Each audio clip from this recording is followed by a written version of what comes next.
करना पड़ेगा पुलिस को कि आपने जो कह रहे हैं कि वीडियो बनाया तो वीडियो किस मोबाइल से बना, वो मोबाइल चाहिए जी। उसको प्रकाशित कैसे किया, वो किसी ईमेल आईडी से, उसका हमको डॉक्यूमेंट्स चाहिए।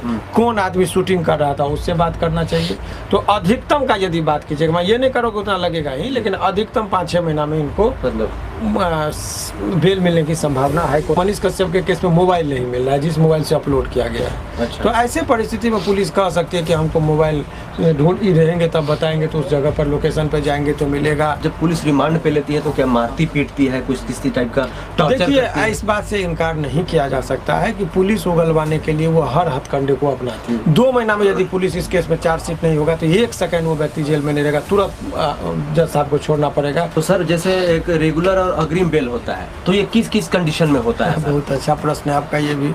तो अभी हमारे साथ बिहार के सबसे चर्चित एडवोकेट शिवनंदन भारती जी मौजूद हैं। हर मुद्दे पे बेबाकी तरीके से सोशल मीडिया के पत्रकारों को अपनी राय देते हैं। तो अभी बिहार में एक मामला चल रहा है, सभी जानते हैं उस मामले को लेकर। तो हम लोग जानने का प्रयास करते हैं कि ये जो पुलिस से जुड़ी चीज़ें होती है, ये जो कोर्ट से जुड़ी चीज़ें होती है, उसको कैसे हैंडल किया जा सकता है। सर, अभी एक मामला चल रहा था मनीष कश्यप को लेकर, तो उसमें रिमांड की बात आ रही थी। तो सर, ये रिमांड होता क्या है, पुलिस रिमांड? देखिए, रिमांड 2 तरह का होता है जी। एक होता है जुडिशियल रिमांड, एक होता है पुलिस रिमांड। जुडिशियल रिमांड का मतलब समझिए कि जज के नियंत्रण में होता है, जैसे जेल जिसको आप बोलते हैं वो जज के डायरेक्ट नियंत्रण में होता है।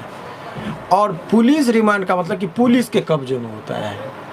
तो यहाँ पर पुलिस के पास, चूँकि ये जो हमारा सीआरपीसी का जो निर्माण हुआ, तो उस टाइम में माना जाता है कि पुलिस को दोनों चेक एंड बैलेंस का थ्योरी है, जिसके मुताबिक उसको आज़ादी भी दी जाए लेकिन नियंत्रण भी होना चाहिए। जिस तरह से घोड़ा को रफ्तार दिया जाता है तो मुंह में लगाम भी दिया जाता है, जहाँ कंट्रोल करना चाहिए कंट्रोल करे।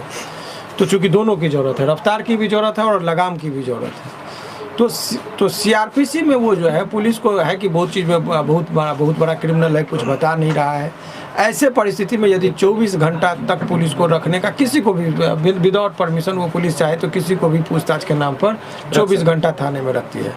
इसके बाद यदि उसको कुछ रखना होता है आगे, तो इसके लिए उससे संबंधित जो थाना किसी कोर्ट के अधीन आता है, जिस कोर्ट के अधीन होगा उस कोर्ट में जाके वो वहाँ के जो जज साहब होते हैं, जिसको हम लोग जुडिशियल मजिस्ट्रेट बोलते हैं लीगल टर्म में, तो सीजीएम साहब होंगे, उसके पास जाके ये अपना प्रेयर करते हैं कि हुजूर इसमें जो है सो हमको और बहुत दिनों तक इनको रखने की ज़रूरत है। मैंने क्योंकि इनको फिजिकली मेरे पास, जैसे एक उदाहरण के तौर पर समझिए कि इस केस में मनीष कश्यप के केस में मोबाइल नहीं मिल रहा है जिस मोबाइल से अपलोड किया गया है। अच्छा। तो ऐसे परिस्थिति में पुलिस कह सकती है कि हमको मोबाइल ढूंढ ही रहेंगे तब बताएंगे, तो उस जगह पर लोकेशन पर जाएंगे तो मिलेगा।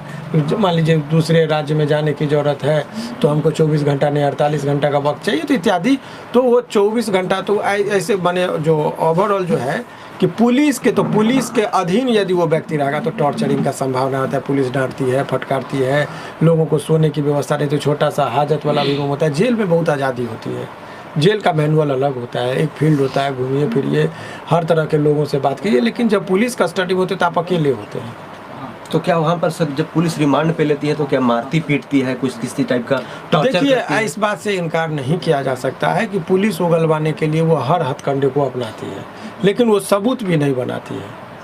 आपको ऐसा नहीं कि वो मार के सर फोड़ दिया जाता है, ऐसा चीज़ करेगी चूँकि जज साहब को उनको जवाब दरिया मारती है, ऐसा कहा जाता है। लेकिन व्यवहारिकता में नहीं करेगी तो लोग अनियंत्रित हो जाएगा। लेकिन वो किसी भी तरीके से आपको सच्चाई उगलवाने की काम करेंगे।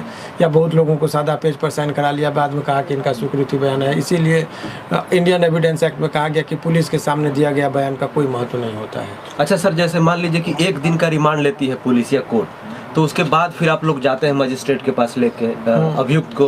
उसके बाद फिर वो जो जांच एजेंसी है या पुलिस वाले जो हैं वो कहते हैं कि हमें और ज़्यादा समय चाहिए। तो वो समय और ज़्यादा क्यों लेते हैं, सबूत के लिए या वो अधूरा रह गया? मान लीजिए सपोज कि आप कल्पना कीजिए कि झारखंड में कोई चीज़ है जी, 24 घंटा हमको जामे में हम फंस गए, गया में जाके जाम में फंस गए, पुलिस लेके जा रही थी, तो पुलिस के पास मजबूरी हो जाए कि वहाँ तक लेके जाना था, यहाँ जाम में ही 24 घंटा बीत गया उसका।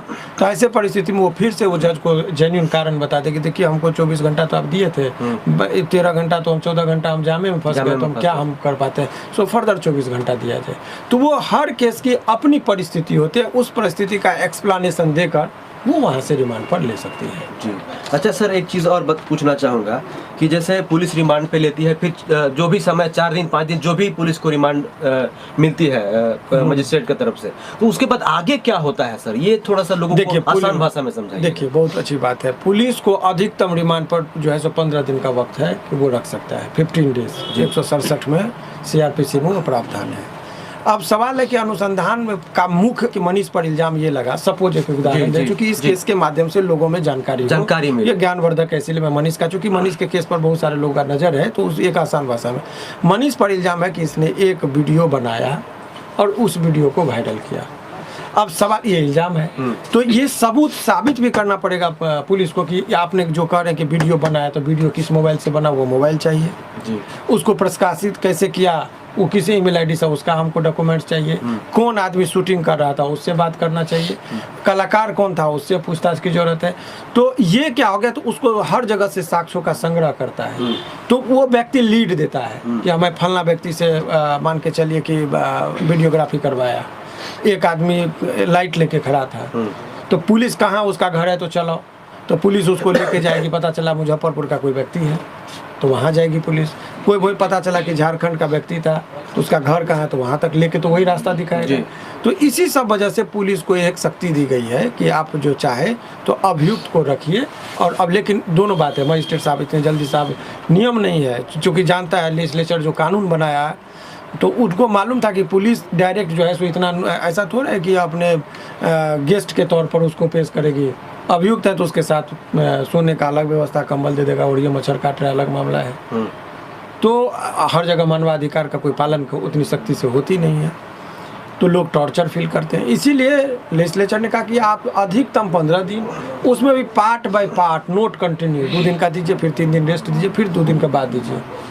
तो ये जो है सो CRPC की धाराओं में ये स्पष्ट वर्णन है उस चीज़ का, और इसी वजह से यही है जुडिशियल रिमांड का जो। तो सर पुलिस चार्जशीट कब जमा करती है? उस पूरे प्रकरण में उस व्यक्ति के खिलाफ जितने सबूत आ जाते हैं उसको वो जमा करते हैं जी। और उसके बाद में अपने पास संग्रह कर लिए, टाइम टू टाइम वो जमा भी कर लिए। उसके बाद वो पूरे में एक निष्कर्ष पर पहुंचे। मान लीजिए पता चला कि मनीष कश्यप के खिलाफ कोई सबूत नहीं है, तो वो पुलिस को क्या काम करेगा ऐसे परिस्थिति में, जो भी चीज़ को संग्रह किया वो बताएंगे कि देखिए इसमें इनके खिलाफ कोई सबूत नहीं मिला, तो चार्जशीट में लिखेंगे कि इनका मामला जो है सो असत्य प्रतीत होता है, इनका कुछ नहीं था। या सत्य प्रतीत होगा तो बताएंगे कि इनके खिलाफ ये सबूत आया, जिस मामले में इनके ऊपर ये मामला बनता है। तो चार्जशीट का मतलब समझिए कि उस केस का फाइनल रिपोर्ट। जिस तरीके से आप डॉक्टर के पास जाते हैं तो आपका खून पेशाब पैखाना का जांच करने के बाद एक रिपोर्ट आता है, उसके बाद दवा लिखी जाती है। तो ये अनुसंधान का जो लास्ट रिपोर्ट हुआ कि इनके खिलाफ ये चीज़ है, पूरा डिस्क्रिप्शन के साथ, अब उसके बाद जज साहब उस पर जो मर्जी हुआ अपना उनको लगा क्या मटेरियल है, लॉ पॉइंट पर डिस्कस होता है। तो चार्जशीट जो है किसी भी केस का फाइनल रिपोर्ट होता है। तो सर ये सब जो ये जो प्रक्रिया आप बता रही है, इसमें कितना समय लगता है? अधिकतम, वेरी गुड, ये भी बहुत अच्छा प्रश्न है आपका। चार्जशीट की जो प्रक्रिया है, यदि कोई अपराध जिसमें 7 वर्ष से अधिक का सजा का प्रावधान हो जी, तो ऐसे परिस्थिति में 90 दिन का उसको जी, तो अधिकतम समय है कि चार्जशीट आपको जमा कर देना। यदि अभियुक्त कस्टडी में है तो 90 दिन तक, मतलब 90 दिन में चार्जशीट में दे देना है आपको। और यदि वो उससे नीचे का प्रावधान है तो 60 दिन में, यानी 2 महीना। 2 महीना में यदि पुलिस इस केस में चार्जशीट नहीं होगा तो 1 सेकंड वो व्यक्ति जेल में नहीं रहेगा, तुरंत जज साहब को छोड़ना पड़ेगा। तो सर जैसे एक रेगुलर और अग्रिम बेल होता है, तो ये किस किस कंडीशन में होता है? बहुत अच्छा प्रश्न है आपका ये भी। देखिए, बेल 2 तरह का होता है सामान्यतः। तो एक होता है रेगुलर बेल, एक होता है एंटीसिपेटरी बेल। कोई आदमी पर, इसमें बहुत सारे लोगों पर केस हुआ जो जेल से बाहर है और बहुत लोग जेल में हैं, जैसे मनीष कश्यप जेल में है, राकेश तिवारी वगैरह हैं, वो लोग जेल में हैं। तो इन लोगों का जब हम बेल कोर्ट में मूव करेंगे तो उसको कहेंगे रेगुलर बेल, बिकॉज जेल से जिनको बाहर निकालना हो उसको रेगुलर बेल कहेंगे जी। और जो बाहर से ही बाहर बेल ले ले, जेल जाना ही नहीं पड़े, उसको हम लोग कहते हैं एंटीसिपेटरी। इनके केस में ऐसा क्यों नहीं हो पाया सर?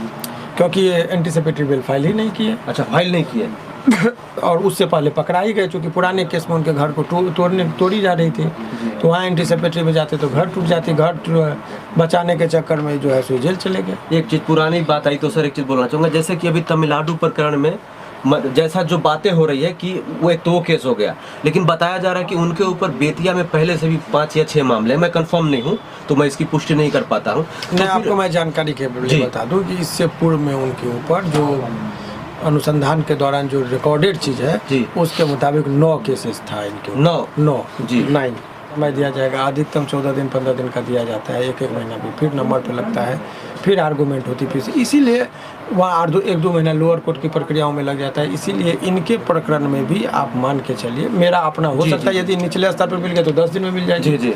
डिस्ट्रिक्ट में हो गया तो 1 महीना में हो जाएगा, यहाँ आएगा तो 6 महीना लगना पड़ेगा। तो अधिकतम का यदि बात कीजिएगा, मैं ये नहीं करोगे उतना लगेगा ही, लेकिन अधिकतम 5-6 महीना में इनको मतलब बेल मिलने की संभावना हाई कोर्ट में तो आ ही जाएगी। लेकिन उसका मतलब ये नहीं कि